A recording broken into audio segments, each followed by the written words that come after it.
Temos uma mensagem muito forte hoje e o tema dessa mensagem é: Jesus, ele mentiu? Jesus mentiu? Vamos descobrir essas verdades nas Escrituras Sagradas. Se de fato Jesus mentiu. Essa é a pergunta que eu faço nesse exato momento. Jesus, ele mentiu? Sim ou não? Vamos descobrir?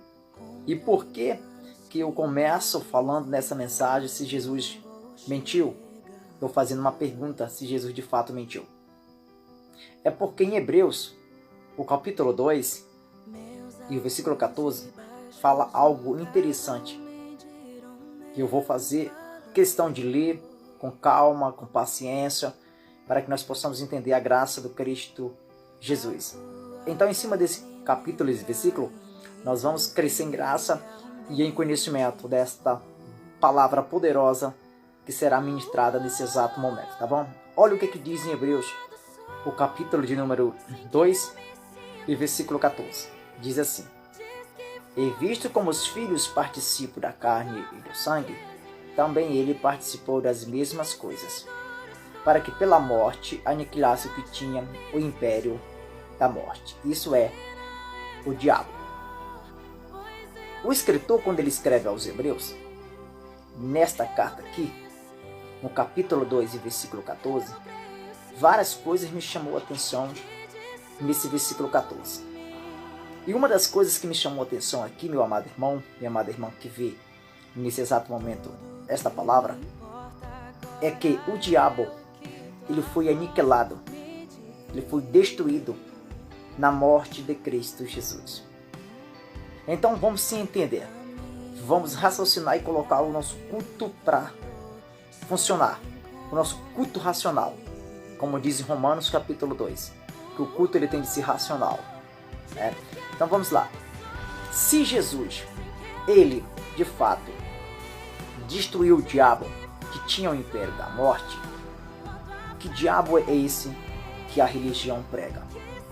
Então, de antemão, eu quero dizer a vocês, meus amados irmãos, minhas amadas irmãs, e aqueles que estão chegando pela primeira vez neste canal, que eu não sou religioso, não defendo nenhuma religião, eu sou apenas cristão, não estou baseado no cristianismo, estou baseado na fé em Cristo Jesus. Então, eu defendo a crença do que diz as Escrituras. Eu não defendo aqui nenhuma placa de denominações, nem um templo feito por mão de homem. Eu aprendi nas Escrituras Sagradas que o Criador fala que nós, no novo pacto, na nova aliança, nós somos o templo do Espírito Santo.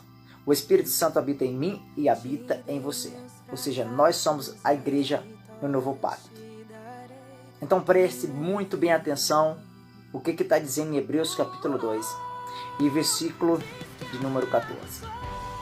Se de fato esse diabo foi aniquilado, foi destruído, como as Escrituras afirmam, que diabo é esse que a religião prega, que os religiosos pregam, que os evangélicos pregam, que está por aí atormentando a vida das pessoas, que está colocando mal nas pessoas, que está destruindo a vida de pessoas? A pergunta é: que diabo será? Que diabo é isso? Porque as Escrituras falam em Hebreus, capítulo 2, e versículo 14, que o diabo foi aniquilado. E de que forma ele foi aniquilado? Quem o destruiu? Esse diabo que as Escrituras falam. Se a Bíblia fala e afirma que o diabo foi aniquilado, ele foi destruído em Hebreus capítulo 2, versículo 14, e a religião fala que ainda tem diabo, que está destruindo as vidas das pessoas, que está levando as pessoas para o inferno, entre aspas, se de fato realmente isso está acontecendo, como os falsos pastores pregam, como a falsa religião prega, então Jesus mentiu. Se ainda existe esse diabo, então Jesus mentiu. Entre a religião e Jesus, eu fico com Jesus. Entre filosofias de homens, ideologia de homens, eu fico com a palavra. Se a palavra afirma que em Hebreus capítulo 2, versículo 14, o diabo foi aniquilado, eu prefiro ficar com a verdade, que é a palavra. Então, de fato,